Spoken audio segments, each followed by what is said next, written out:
Hello, everyone. My name is Travis Houze. I am the director, filmmaker, and editor for the short film you're about to watch entitled Sounds of the Summer. So I started off with the Mamie Jock Music Group opening logos. I wanted to keep it like very cinematic, very theatrical in its own way. I've always been really big on making things like look very visually like, all right, you're walking into a movie, and I wanted it to kind of have a very cool tone, feel very like warm and inviting walking in. Someone asked me, they were like, "Well, why didn't you use the DC kind of logo towards it, like the reds and the whites?" And I felt like personally, it was just a little bit too on the nose, personally. And so right now we have the moment where everybody is. We have like these moments where we're showing a lot of the background of the DC natives, and these were things shot from the DC Funk Parade, like countless shows I went towards with the Fillmore, U Street Music Hall, and Howard Theater in particular. I know there's one in Black Cat near the end as well, and I wanted to kind of just use like a nice collage of R&B artists, rappers, even some rock bands. Like I wanted to feel very like diverse because that's how I feel the DMV is in particular. So now we have DJ Flex, who is the WPGC 95.5 radio personality. And he's someone who I've followed for a very long time. So I was really blessed to be able to work with him and actually get an interview with him. Like I've listened to a lot of his old albums from back in the day, like thatgogo.com, Last Call as well. Like he was really cool to work with, and getting the chance to really talk to him. And I really love the fact that his personality was very theatrical in the way he presented himself, which is very much along the lines of how he just presents himself. And that's it's one of the DC legends who I was really glad to be able to work with personally. And now we have Tony Reds, who is another WPGC 95.5 radio personality at the time. And he's someone who I worked with several times throughout the years, and to be able to get a chance to sit down and kind of give a little bit of a background and explanation about how he got here and what he created over time as well was really great. And the fact that we were able to sit down with him across the boards and get a little bit of the time that he works on as well was really great to work with. I felt like the most important thing when working with the radio personalities is kind of get everybody's perspective that feels as important as possible. I think it's really easy to kind of show like everybody's like, okay, well, we support local. Well, I always reach out to people and I say, how do you support local? How do you create those elements as well? Because those are things that are really important that explain how you feel about what the music you're creating, how you're presenting it to the world. Because these are the things that I feel like DC artists really needed to hear. And now we have Deja Perez. I'm sorry, it just came in just a little late. And she works with WKYS 93.9, and she was really good to work with. She was actually the first person that we worked with when filming Sounds of the Summer. And during that time, we were still kind of crafting things out and trying to figure out what exactly we were trying to say within the story. And one of the things that she brought up was how she felt like Chuck Brown was a big influence of the DC music that she listens to as time goes on. And that was something that we started asking as time went on. As we started reaching out to Tony Raz, we reached out to DJ Flex and JS, who you'll see later on. They all just said, okay, well, these are the things that we always like were interested in. And something that I found out that was very reoccurring is that everybody always mentioned something go-go related. So I knew that we had to have a section that was very go-go inspired. Here we have Molly Rulin, who is the founder of One Love Massive. And in her location, believe it or not, is right across the street from the Howard Theater. So this scene when you actually turn around and you see the One Love Massive sign, they were very much so located directly in front of there. And it was a nice surprise because I think they had just opened up over there. So I knew that we needed to speak on that and give a little bit of the background behind that. Within the DC Funk Parade, I filmed for them for 2 years. I filmed the 2016 and the 2017. I got a chance to work directly with the creator of them, Christopher Noam, who is an amazing person to work with. If you have not met him, you definitely should. And he was very much like opening. He said, "Yeah, I would love to have you shoot with him." I interned with him for the 2016 year, and I got a chance to kind of see a little bit of the operations and how things went from there. So I knew that just hearing from everybody, I needed to include that in. Here we have the Uptown Art House, which is a community arts project located in not too far from the zoo in Washington, D.C. They were really very eccentric. This was the first time I actually got a chance to really see them in person. So this was actually located and filmed there. So here's a little fun fact about the Uptown Art House location. This was shot literally like a week, maybe two before the movie was supposed to come out. So everything that's shot here, the Uptown Art House and Jamal Gray sequence, those were shot like pretty much the same day. And we were trying to stay on target with the schedule. And to be able to get that, and I didn't know how much of this I was going to include, but then when I saw it, I was like, oh my god, I need to get all these things in because Jamal Gray was really great and got some really good information. And Surrey Yu as well, who is someone who I went to college with, and I've always seen a lot of his art and how he's grown musically as a rapper also and as an artist as well. I was glad to really be able to work with them and get a chance to include them in the story.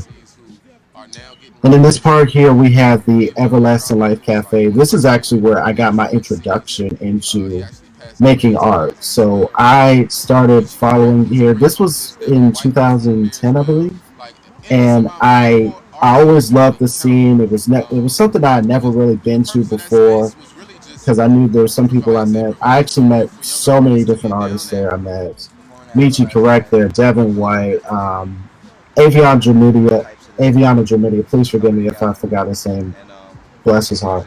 Because I met so many people there during that time, and it was like it was ignat how can I get the word out?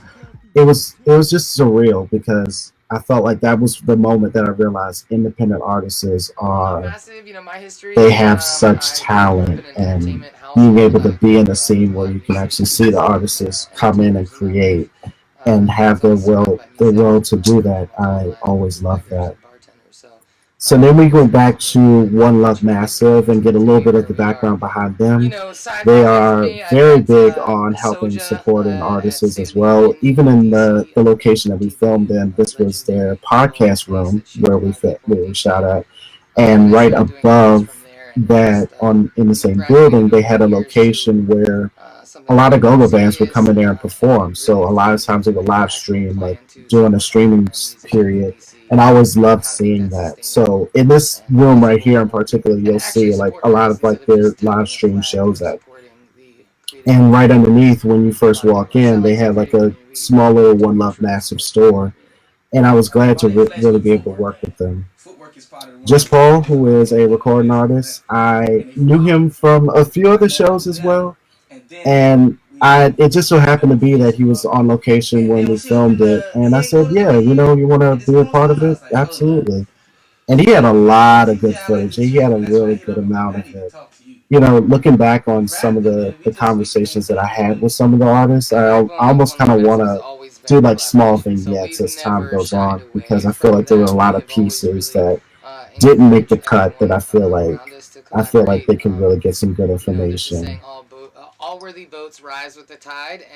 And I think one of the trickiest things about piecing this film together in particular was just trying to find a way to weave a narrative behind it. The hardest thing about creating, a story like this is just trying to figure out how to get all these pieces to come together, all these different ideas and theories behind the film, like the stories and their experiences in the DC area. And it's really tricky. It's really tricky because everybody's perspective is so different about what they feel the DC area is needed. So for me, creatively, the most important thing was trying to find the middle ground.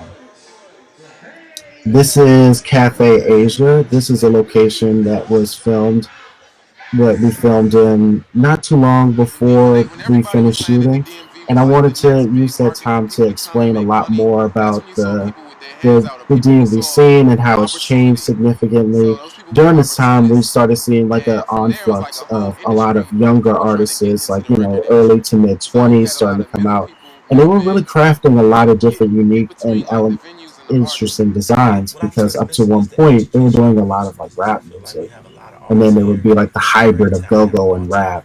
but they But have then limited as time went on, education. then you started seeing like new genres kind of How to crafting maneuver and in how to within the promote a urban product community. So you'll once you see get a like product, rap, you'll once see you pop, you'll see a lot of have a R&B product to give out to mixing, consumers. and it was a Now you lot got to of things market that your product. changed. You also got to protect your And product. the trickiest thing So about a lot of it is, just a lot of creatives just trying to figure out one, a and place background to come down and and how to see what's perform, above the music. kind of like it that was stated Image is early really on in important, the Everlasting and Life Cafe scenes. being able to The hardest thing about a lot of feel artists like is just coming trying to to a radio find a lot station of and business they have to put aspects you and trying to live find other for a really locations that can say, expensive hey, I gig. want to come in here and That's perform important, and and they don't just do teach that. people that But as anymore. They time want has to guide changed you the within whole the DC artist area, the development thing, but hardest that's thing something is in just business trying that to you really want find to the consider. world You that need to figure out how will to be willing to accept them, craft, and because the this, DC I mean, scene you has put changed information out there, significantly YouTube, over anywhere. I time. mean, like, that's the And the great thing hardest about part where we're about at it today. is Figure just out trying to somebody find that ways you to kind of craft around it mesh and with say, their hey, this is style, what and figure out how we they feel that we interview, can and do. it's This is not the to kind of say that crowd you're that we can copying bring them, but in.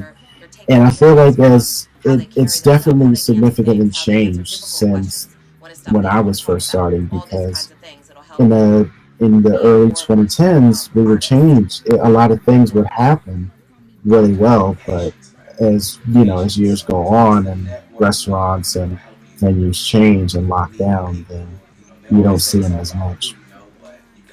And now we have Mr. Major and JS, aka the Best. They are both amazing recording duo. They've done a lot of great stuff over time, and to be able to speak with them, they've done really good stuff. I know a lot. I'm seeing a lot of the stuff that JS has done, and I'm really commending him for all the work that he's been able to create.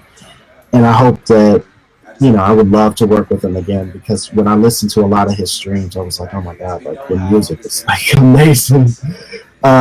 If and and looking back as time goes on, I think to myself like, man, if I had gotten a chance to reach out to him sooner, I would have absolutely wanted him to score the film, because I feel like he had a really good craft and a lot of good After theories that, behind how never to attach your ego get your to outreach. things. You should always I think recognize the that trickiest thing whatever it about is, whatever filming gift it is that you Sounds of have, it's Summer a is blessing just to trying to another find the person, and market. you're Also, obligated to share that gift. the Don't trickiest thing try to about define it creating too it much or is shape just it too trying to much. find a way Attach it to to yourself too much, explain to and people, it's this never is going what to I've work the way created. that you're supposed to do. This is why I feel like DC music should be important, and also just try to find a way that is accessible, but also at the same time it feels very personal. So you have to kind of take a way to find a ride the line between it being personal, but also at the way to be open enough to say, hey, this is what you can get from this dynamic, and this is from what you can get from this world. And you never know. You just have to kind of look for it. And I just hope that with the film, that kind of invites people to want to know more about it. This is DC music history goes back This 50 years and is further. one of the performers from Sun Ra Orchestra, and he has done amazing things. I had no idea who he was personally when we were filming. It just so happened to be that he came outside and was performing, and at first it was like, I don't know what's happening, I don't know what's going on. But Jamal Gray kind of reached out to me and he said, okay, this is who he is, and this is what he's done up to this point. And he just kind of spitballed. I was just filming by the time we were talking, and he already knew what was going on, and he just hit the ground running and explained everything behind the background behind it. And I was like, oh my god, like this worked out perfectly. I didn't know what to make of it, but I'm glad I did, and I really am glad that I was able to include it in some way, because it could have gone so many different ways. Like if I made the film just about just younger artists, then I feel like you would lose that dynamic. So to be able to have someone who is elder and who has been in the DC community for as long as he has, I was really grateful to have that, and I think he did an amazing job. And the fact that I didn't even tell him what it was just made it so much more magical. So that's the one thing I loved about that. There's not an overwhelming sense of support. And getting to There's a lot the of ending sad, of but Sounds of Summer, it as we feels get a like little bit closer to the people end of get things, on and then they want to it be was alone. really That's why tricky because I everything had to comes together figure out what to is it get there that when all I these feel things like my really story is block trying to everything that say. was coming your And way. that the Fear, ending, of nervousness, course, good. is There's something that we can what do the to thing change that I that created dynamic. like at the last Because second. there's so much So I talented had to people. figure out how to So make it it's work, so how to truly like describe it. Moses. What is it It's that just I so want rich people to here. take Like away from this it's film after, cultures, watching it? it's music, And it's I everything. just It's felt like, all right, all these well, let me museums, and just it's see what I so have and let me history see is how here. I can And do it. And I could being restitch so global many about it, like things supporting each other, that have already just been said or I felt like was really important, understanding but like ended up not no including, pride. and try to sum it No, up there's not in the, necessarily a the huge most support coherent here way per se, possible. as far as And I like knew I artists wanted and to stuff. hear a There little bit actually from is a lot everybody of that I reached support, out to, for the local what creative they feel community like here. is I mean, really, important. like think about how many. And I feel DC like is a with hub. Like DC, every not other just week there's DC, like but just hip any, hop stuff, city and deep state's house stuff. I community in mean, there's a terms of lot of artists, like like you can still underground be cultures important thriving without in having DC. to So be in I front. think You go out, have a be a part way of that to shit, man. create You know what I those mean? You want things. to You be a part can of DC create community, those like go out, like interests. don't You just can sit in your inspire basement making people beats in all the day. best Like way get out, possible. interact with people. So even if it's just like doing the most So minuscule still, like you thing, don't it's have to like be you the can one in the still front all really the time. inspire a Trust lot me. of artists Majority of and a my lot career, of I'm people not the one in because the I front. feel like That's not really. I'm art and not saying culture that is what being, makes the like de city, facto like artist, each I'm not in city the and front, state, but you can be universally important without being in front of the interesting camera. and different. Just like And I was God glad that I was is able to taping me really right now. kind of He's come important because back these and think words about and that. the words that you're gonna hear in this And then documentary I wouldn't just be said, heard okay, if it this is wasn't what for I'm going to do. absolutely So I'm everyone. going to go through everybody and say, this is what you need to go. This is what I feel like you should learn about when coming into the film. And I think that ultimately the hardest thing about summing it up is just trying to find out the best way to describe it. And I've been glad that I've been able to spend as much time as I have in the DC community to really say, okay, I know what I've done, I know what the city has created, and be able to sum it up in the best way possible that I could within that time. And I'm grateful to be able to have created that.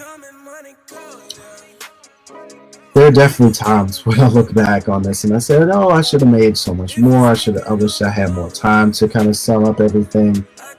But in a way, I'm kind of glad that I got a nice, brisk 19-minute short film. I got everything that I needed to said out the way, and I'm perfectly content with that because if it went on any longer, I feel like it could have gone easily repetitive. But I feel like ultimately, I feel like I summed it up. I summed up the story the best way that I could within the time frame that I had. And I'm glad to have worked with everyone that's been involved, from the DJs to the younger people, and I'm grateful for that. I sit the lean, I pour the flow, yeah. Now my life is moving slow. Money coming, money go, yeah. People coming, people go. I swear I need something more, yeah. So I can't rock with you no more.